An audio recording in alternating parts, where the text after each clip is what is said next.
Assalamualaikum warahmatullahi wabarakatuh. Waalaikumsalam warahmatullahi wabarakatuh. Alhamdulillah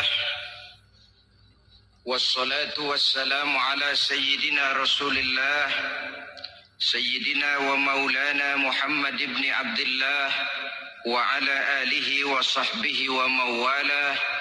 La haula wa la quwata illa billah, amma ba'du. Bapak-bapak, ibu-ibu, saudara-saudara kaum muslimin rahimakumullah. Sudah menjadi keyakinan dalam kehidupan kita bahwa segala yang ada permulaannya tentu akan ada penghabisannya. Setiap yang punya awal mesti akan punya akhir. Tidak ada keabadian dalam kehidupan dunia ini. Semuanya datang dan pergi silih berganti, berubah oleh pergeseran masa dan pertukaran waktu. Demikianlah kalau kita mau merenungi kehidupan dari alam di sekitar kita. Sejak dari kehidupan tumbuh-tumbuhan, binatang, sampai kepada kehidupan kita, makhluk bernama manusia. Lihatlah kita manusia misalnya. Dimulai sejak kita terlahir ke alam ini, keluar dari alam rahim ibu, menjadi bayi yang merah tidak berdaya, untuk kemudian berangsur meningkat menjadi anak-anak. Dari kehidupan anak-anak berubah lagi kita menjadi remaja dengan segala keceriaan dan kelincahannya, dan dari masa remaja naik lagi kita memasuki usia dewasa untuk kemudian berangsur memasuki hari tua. Lalu setelah kita memasuki hari tua, sehari, seminggu, sebulan, setahun, sampailah kita kepada batas waktu yang telah ditentukan oleh Allah, yang dinamakan ajal, dan bertemulah kita dengan yang disebut maut. Ini merupakan kepastian dalam kehidupan. Kalau saja kita mau merenung perubahan-perubahan yang terjadi pada diri kita, seharusnya membuat kita insaf dan sadar. Di kala remaja kita begitu lincah, punya rambut yang hitam ikal berderai, punya lesung di pipit, punya senyum yang indah menawan setiap orang yang melihat, punya kulit yang kencang dan bersih. Manakala kita memasuki hari tua, perubahan frontal pun terjadi. Kulit mulai jadi keriput, rambut yang tadinya hitam ikal berderai mulai memutih, nikmat berkurang, gigi yang tadinya utuh dan sanggup mengunyah apa saja, satu demi satu permisi meninggalkan kita. Sangat boleh jadi dikala remaja kita senyum semua orang terpikat. Dikala hari tua dengan kulit yang keriput dan gigi yang tidak ada lagi, manakala kita senyum mungkin orang bakal lari dari sekitar kita. Kemana keindahan yang tadinya begitu menawan?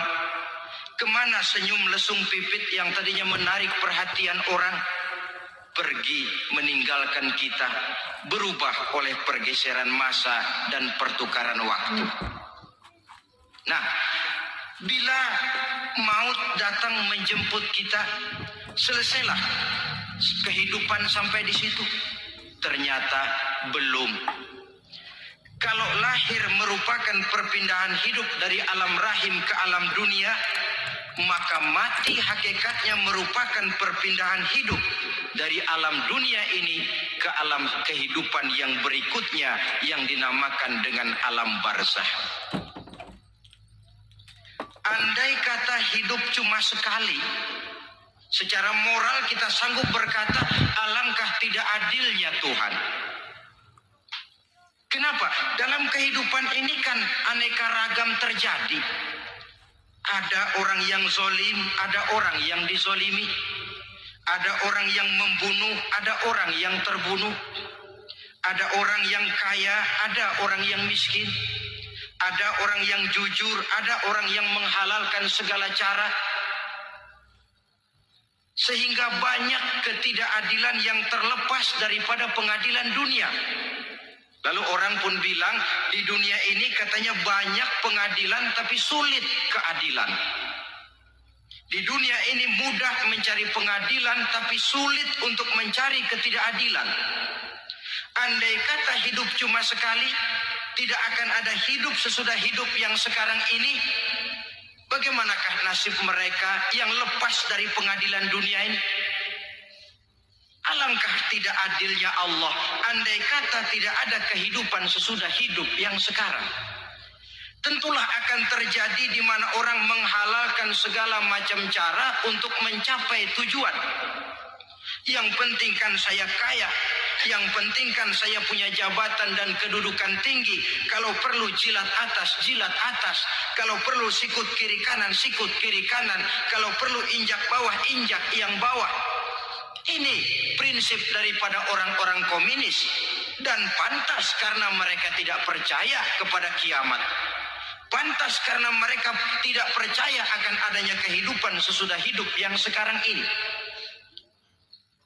Maka saya menghimbau kepada seluruhnya, kita sudah kadung menyepakati negara ini berdasarkan Pancasila.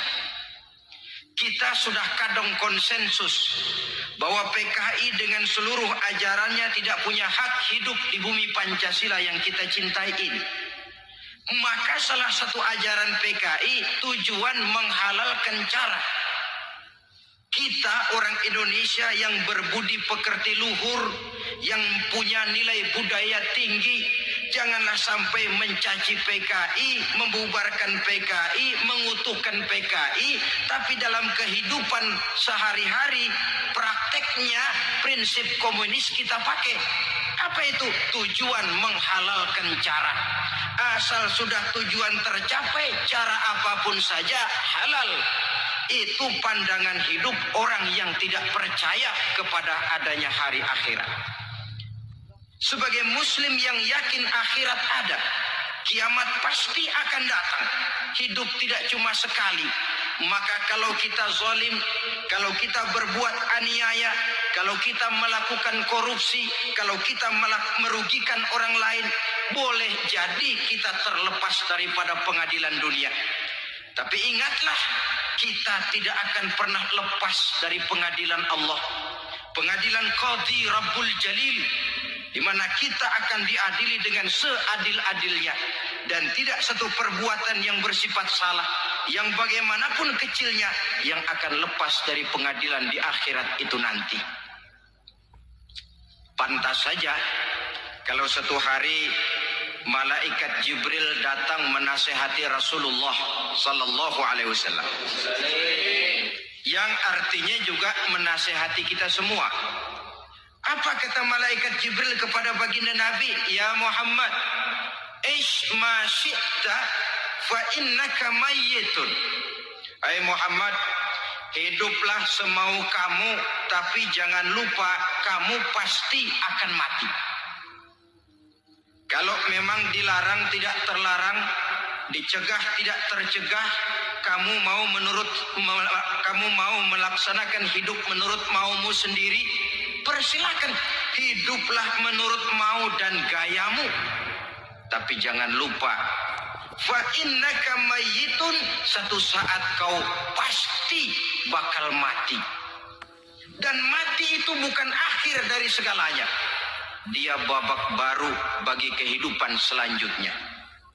Silakan hidup menurut maumu, tapi jangan lupa kau pasti akan mati.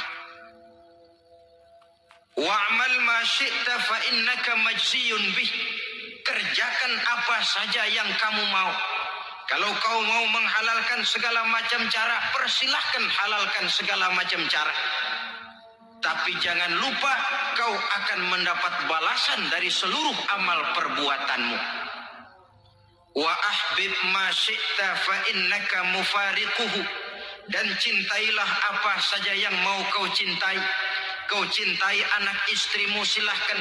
Kau cintai harta bendamu, tafadhal. Kau cintai tanah airmu, kau cintai pangkat dan jabatanmu, persilahkan. Tapi jangan lupa, fa innaka mufariquhu. Kau pasti akan berpisah dan akan meninggalkan segala yang kau cintai itu. Apa artinya ini buat kita? Ternyata sesudah maut datang menjemput kita, ada kehidupan sesudah hidup yang sekarang ini. Ini yang mendorong kita untuk dalam kehidupan di dunia ini tidak melakukan prinsip saenake dewe, semaunya sendiri saja, asal perut kenyang, asal pangkat tinggi, asal harta dapat. Masa bodoh dengan merugikan orang lain, masa bodoh dengan menipu orang lain. Iku jenenge saenake dhewe. Muslim tidak diajarkan. Ingat manusia, setelah kau mati, setelah kiamat datang, kau akan dibangkitkan, kau akan dimintakan pertanggungan jawab tentang kehidupan yang sekarang ini. Saudara hadirin, oleh sebab itu kalau kita bicara soal kiamat, soal akhirat, ini memang masalah yang gaib, yang sepenuhnya tidak bisa dicernakan dengan kemampuan penalaran intelektual. Dasar di dalam membicarakan ini tidak lain adalah iman kita kepada Allah Subhanahu wa ta'ala. Bukan cuma zaman sekarang, dari zamannya Nabi. Orang itu kalau sudah bicara kiamat, bicara akhirat, ada yang ragu-ragu, ada yang menolak sama sekali. Bukan dari zaman sekarang, dari zaman dulu. Gong pernah kok, satu saat Rasulullah itu dakwah, menceritakan saudara-saudara akan terjadi kiamat, di mana Allah akan membangkitkan manusia dari kuburnya untuk memintakan pertanggungan jawab. Ini dalam dakwahnya Nabi pidato macam itu. Apa reaksi orang? Yang beriman ya mantap, tapi yang tidak beriman, siapa yang kepengen kepalanya berpisah dengan badannya, persilahkan cegat Umar di jalanan.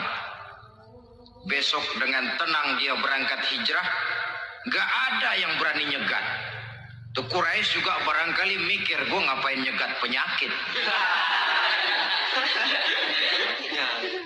Begitu ingat mati, timbul semangat juang, timbul semangat berbuat. Ini ingat mati yang positif, bukan yang melemahkan semangat. Dah jangan kerja rajin-rajin dah, lu bakalan mati. Ini ingat mati yang salah pasang. Ingat mati seharusnya mendorong manusia untuk berbuat lebih tekun. Allah memberikan peringatan, qul innal mauta allazi tafirruna minhu fa innahu mulaqikum. Katakan, maut yang kamu akan melarikan diri daripadanya, yang kamu takuti benar dia pasti akan datang menjemput kamu. Saudara-saudara hadirin yang saya hormati, datangnya memang tidak kita harapkan yang namanya maut, tapi sekali dia datang tidak ada pintu tempat kita lari. Dia memang tidak pernah kita undang, tapi sekali dia datang mengetok pintu, kekuatan apa yang bisa menolak? Dia sebuah tanda seru dalam kehidupan. Apa yang menyebabkan orang takut mati? Pertama barangkali karena dia tidak tahu bagaimana kehidupan sesudah mati. Alam kubur gelap, alam akhirat gelap. Sehingga dia bingung, lantaran bingung lalu jadi takut.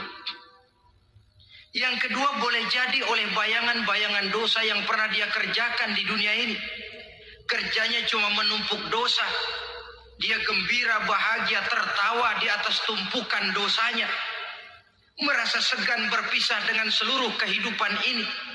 Sehingga boleh jadi maut adalah sesuatu yang ditakutkannya benar dalam kehidupan. Tapi bagaimanapun takutnya, tidak ada tempat lari dari dia. Dalam ayat lain Allah jelaskan, Ainama takunu yudrikumul mautu walau kuntum fi burujim musayyadah. Di mana saja kamu berada, dalam benteng yang paling tangguh sekalipun, maut pasti akan datang menjemput kamu. Nah, bagaimana caranya maut datang menjemput kita?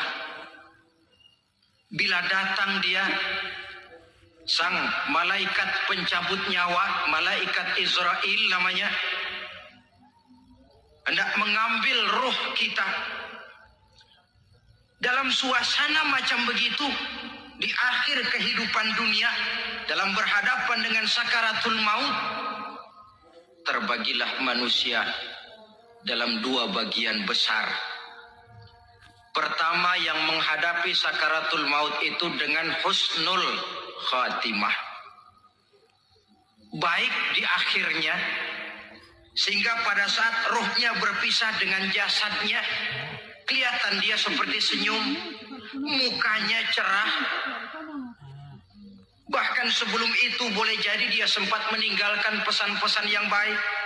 Ada yang sempat azan, ada yang sempat baca Quran. Pernah kan nemui orang yang mau mati seperti itu? Yang sempat azan, yang sempat baca Quran, yang sempat meninggalkan wasiat-wasiat yang baik. Sebab apa? Malaikat maut datang menjemput mereka juga dengan baik-baik. Dicabut ruhnya perlahan-lahan, tapi sungguh pun perlahan-lahan. Pedihnya, sakitnya tetap tiada tara. Rasulullah Sallallahu Alaihi Wasallam, dikala beliau hendak berhadapan dengan sakaratul maut, diceritakan mencelupkan tangannya ke dalam gelas berisi air, lalu mengusapkannya ke muka beliau seraya berdoa, Ya Allah, mudahkan saya dalam menghadapi sekarat ini.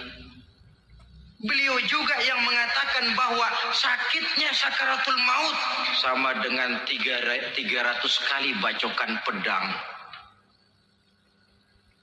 Sehingga kita diajarkan doa, di antara doa selamat itu kan ada Allahumma hawwin alaina fi sakaratil maut. Ya Allah, mudahkan saya di dalam menghadapi sakaratul maut itu.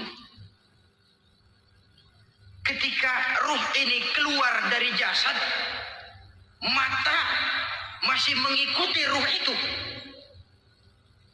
Jika kadang-kadang ada yang matanya terbelalak dan tidak sempat ditutup, terbuka terus, mengikuti ruh itu keluar dari jasadnya. Adapun golongan kedua, manusia yang ketika berhadapan dengan sakaratul maut mendapatkan su'ul khatimah, jelek di penghabisannya. Sekaratnya sudah setengah mati, lalu jelek juga di akhirnya, mati dalam keadaan yang tidak baik, tidak terpuji.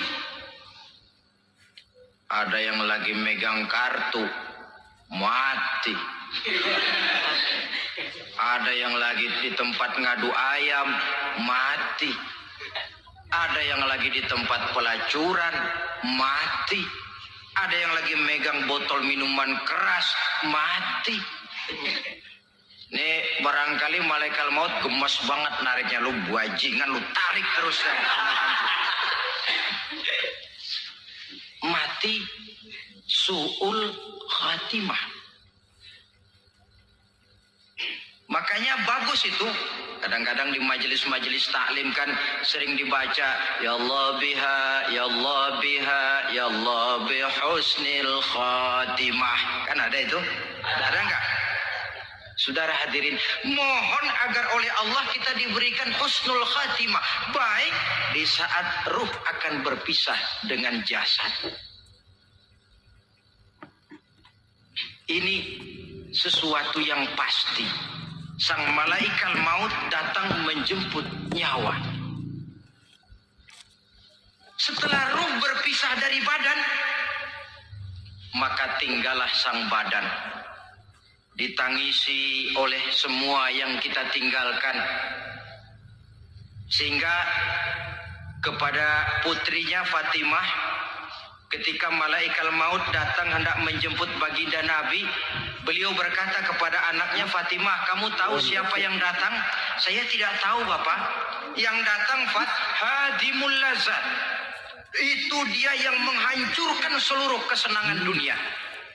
Waqati'us syahwat, yang memisahkan kita dengan seluruh yang kita cintai. Dia malaikat maut, Pak. Manakala jasad sudah ditinggalkan oleh roh, itulah yang dikerubungi orang.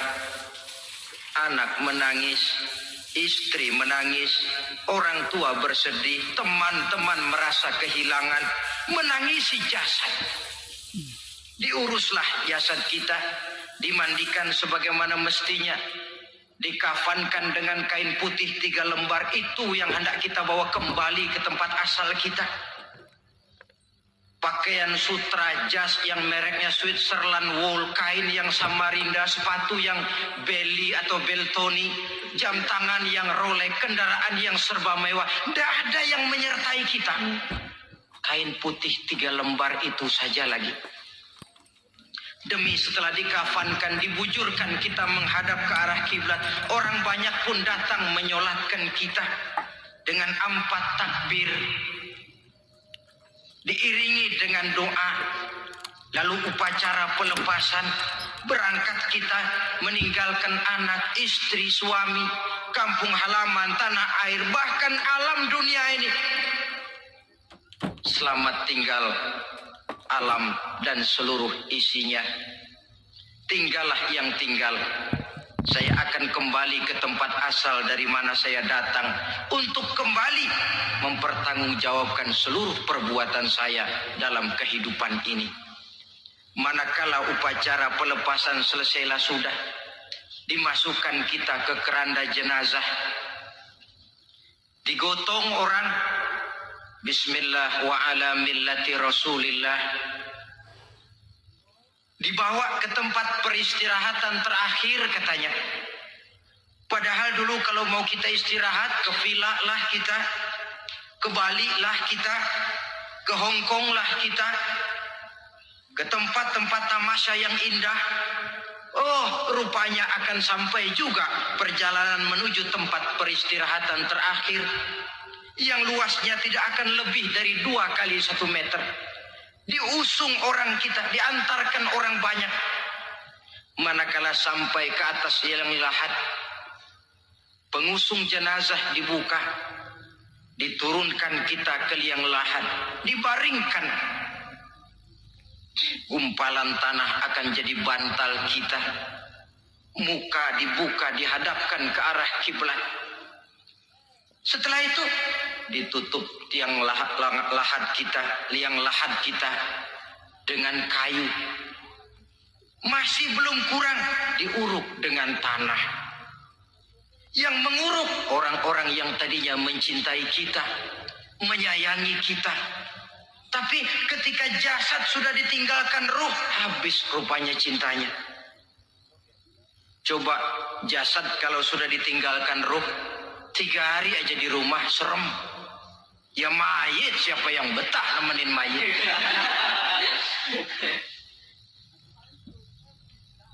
Lalu bila upacara pemakaman selesai, maka berusahlah semuanya. Para pengantar akan kembali ke rumahnya masing-masing. Maka masuk kita ke alam kehidupan, yaitu yang disebut alam barzakh atau alam kubur. Apa selesai hidup sampai di situ? Tidak. Hanya beberapa langkah setelah yang mengantar kita pulang. Diriwayatkan dalam hadis Bukhari dan Muslim, bila seseorang sudah diletakkan di kuburnya, lalu yang mengantar kembali pulang, maka roh si mayit akan dapat mendengar bunyi terompah orang yang pulang itu. Bunyi terompahnya terdengar. datang dua malaikat menanyakan dia dengan pertanyaan-pertanyaan yang kalau bisa dijawab dengan betul. Dua malaikat yang bernama Munkar Nakir akan bilang, jawabanmu betul. Tenanglah kau di sini, naumatal arus. Tidurlah kau di sini seperti tidurnya pengantin. Orang yang baik-baik di alam kuburnya akan mendapat nikmat kubur. Sehingga masa penantian yang lama, sebab jangan lupa, kita masuk ke kubur itu kan menunggu sampai datangnya hari kiamat. Jadi kalau kiamat umpamanya masih 1000 tahun lagi, ya 1000 tahun kita menunggu. Orang yang baik-baik penantian di alam kubur, kata malaikat, naumatal arus, tidurlah kamu seperti tidurnya pengantin. Bagaimana sih tidurnya pengantin? Enggak berasa. Iya, kata anak sekarang, endah aja udah. Begitu mendusin pagi, kata lakinya, malam sebentar bener ya Neng. Sebentar betul katanya malam. Ya tentu saja tidak terasa. Kenapa? Dia tidak pernah memikirkan waktu. Terbawa oleh kenikmatan dan kelezatan yang dirasakannya dalam kehidupan. Tapi orang kafir, orang yang dosanya bertumpuk, tidak sanggup menjawab pertanyaan dua orang malaikat, maka dia akan mendapat azab di alam kuburnya terus menerus siang dan malam sampai datangnya hari kiamat. Ibarat maling ayam ketangkep, belum masuk pengadilan udah digebugin duluan. Kan begitu kan? Ada maling ayam nggak di sini? Itu yang nyaut tadi pengalaman itu. Di sidang belum divonis, belum digebugin babak belur. Saudara hadirin, maka alam kubur bisa merupakan raudhatun min riyadil jannah. Taman di antara taman-taman surga pun juga bisa merupakan hufratun min hufarin niran, menjadi liang daripada neraka. Ada lagi riwayat yang dari Imam Muslim yang diperoleh dari Zaid bin Sabit. Zaid bin Sabit cerita, satu hari kami bersama Rasulullah sallallahu alaihi wasallam berada dalam kebun kepunyaan Bani Najjar. Rasulullah sedang duduk di atas keledai. Tiba-tiba entah bagaimana itu keledai terkejut, kaget, berontak, hampir Rasulullah jatuh. Rasulullah kemudian bertanya, rupanya di kebun itu ada kuburan tua, 5 atau 4 kuburan. Rasulullah lalu bertanya, saudara-saudara ada yang tahu nggak ini kuburan siapa? Nggak ada ya Rasulullah. Memang kenapa? Ini penghuni kuburnya lagi disiksa oleh Allah.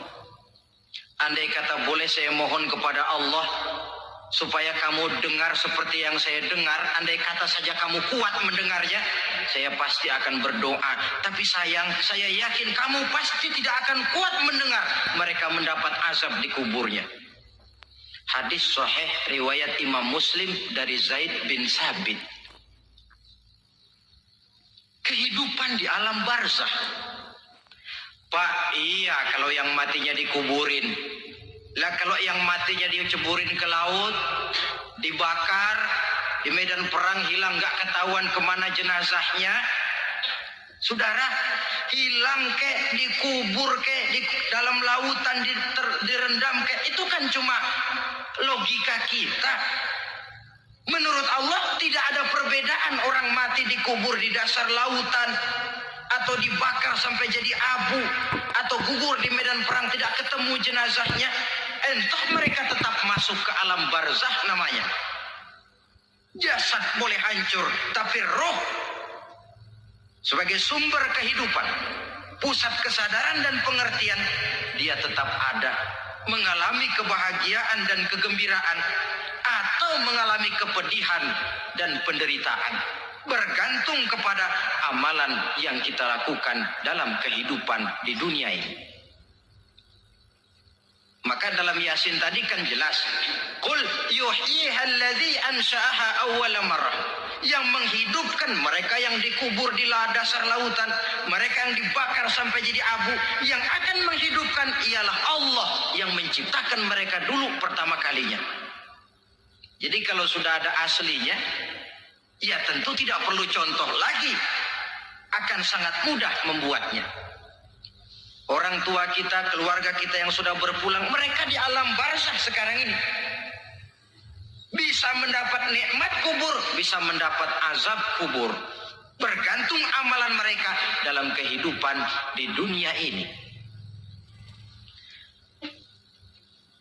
Dalam Musnad Imam Ahmad dan Sahih Abi Hatim malah ada tambahan riwayat, orang yang banyak kebajikannya di dunia, amalannya akan datang menemani dia. Sholatnya dekat kepalanya, puasa sebelah kanan, zakat sebelah kiri, menghibur dia. Malahan dikatakan berbentuk orang yang cantik menemani dia di alam kuburnya. Aneh, dia tanya, man anta lam ara fid dunya ajmal minka. Siapa kamu? Di dunia ini belum pernah saya melihat orang secantik kamu. Dia jawab, ana amaluka soleh. Saya adalah amalmu yang soleh yang kau kerjakan waktu di dunia. Saya sekarang diperintahkan untuk menemani kamu di sini. Alhamdulillah. Sedangkan amalnya yang jahat akan datang dalam bentuk yang menyeramkan menemani dia di sana. Bayangin deh, di kuburan ditemenin yang serem-serem. Sama juga di dunia. Di dunia, kalau kita di tempat gelap ditemenin orang cakep, enak nggak? Wah, pengalaman. Tapi coba bayangin, sudah tempatnya gelap, yang nemenin jelek nggak ketulungan, gerah kita. Nah, saudara hadirin yang saya hormati, lalu bagaimana tempat arwah-arwah yang sudah kembali menghadap Allah yang disebut mustaqarrul arwah itu? Macam-macam tingkatannya sesuai dengan profesi dan amalannya waktu di dunia. Ada roh-roh itu yang setelah pisah dengan jasad, artinya mati, ditempatkan di tempat yang disebut a'la iliyin, tempat yang tertinggi. Siapa ini? Arwahnya para nabi dan para rasul. Ini fi a'la iliyin, di tempat yang tertinggi. Arwahnya para nabi, arwahnya para rasul. Dan karena kita bukan nabi, bukan rasul, ya jangan mimpi dapat tempat fi a'la iliyin, kecuali kalau Allah menghendaki. Itu hak prerogatif Allah, tapi kan tidak adil kalau Allah melakukan itu. Ini kelompok roh-roh yang masuk golongan VIP. Wah, the first class. Para nabi, para rasul. Lalu ada pula roh-roh itu yang setelah pisah dengan jasadnya diumpamakan seperti burung-burung hijau yang berterbangan di perkebun-kebunan surga. Roh siapa mereka ini? Rohnya para syuhada, orang-orang yang mati syahid gugur membela agama. Nah, ini bedanya orang mati syahid dengan pahlawan, ya. Apa bedanya syuhada dengan pahlawan? Kalau syuhada, orang yang gugur membela agama, niatnya karena Allah, mati syahid. Kalau pahlawan, orang yang gugur membela negara, orang yang dianggap berjasa kepada pemerintah. Klimaksnya, kalau orang mati syahid, jelas surga. Tapi pahlawan, belum tentu surga. Kenapa? Bergantung kepada negara macam apa yang dibelanya dan pemerintah model mana yang dibelanya. Di negara-negara komunis misalnya, banyak nggak pahlawan? Banyak. Dengan sekian tanda jasa yang mati di medan perang dan sebagainya. Kira-kira pahlawan komunis masuk surga nggak? Ya, kalau pahlawan komunis masuk surga, kita nggak kebagian kapling di surga barangkali. Inilah bedanya pahlawan dengan orang mati syahid. Kemudian ada pula roh itu yang tertahan di pintu surga. Tertahan di pintu surga. Ini seperti tadi, orang yang mati syahid tapi masih ada kaitan di dunia. Rasulullah pernah ditanya orang, ya Rasul, kalau saya maju ke medan perang bela agama, mati syahid, apa saya masuk surga? Iya, masuk surga. Kecuali kata Nabi, kalau masih punya utang. Nah, tertahan di pintu surga. Ada pula roh itu yang tertahan di alam kuburnya. Ini umumnya seperti tadi itu. Ada mempunyai dosa, mempunyai kesalahan, sehingga merasakan azab kubur. Ada juga roh itu yang tertahan di permukaan bumi. Mereka yang dalam hidup selalu menumpuk dosa-dosa yang besar, meninggal sebelum keburu untuk bertaubat. Saudara hadirin yang saya hormati, inilah yang kita khawatirkan. Sebab jikalau pada saat roh sudah datang, jikalau saatnya roh datang berpisah dengan jasad, menemukan sakaratul maut, saat itu taubat sudah tidak akan ada gunanya lagi. Masuk ke alam kubur, mendapat azab kubur sampai datangnya hari kiamat. Berapa lama di alam kubur ini? Menunggulah kita sampai datang saatnya kiamat. Nah, saudara-saudara, apa tanda-tanda hari kiamat? Kapan dia akan datang? Bagaimana hal ihwal manusia pada saat terjadi kiamat? Bagaimana alam ini? Bagaimana perhitungan di padang mahsyar? Insya Allah akan saya ungkapkan pada bagian kedua dari ceramah ini. Insya Allah kita akan lanjutkan pembicaraan ini sampai kepada terminal paling akhir, surga dan neraka. Inilah saja pertemuan kita pada kesempatan kali ini. Terima kasih banyak atas segala perhatian. Mohon maaf atas segala kekurangan. Wabillahi taufiq wal hidayah. Wassalamualaikum warahmatullahi wabarakatuh. Waalaikumsalam warahmatullahi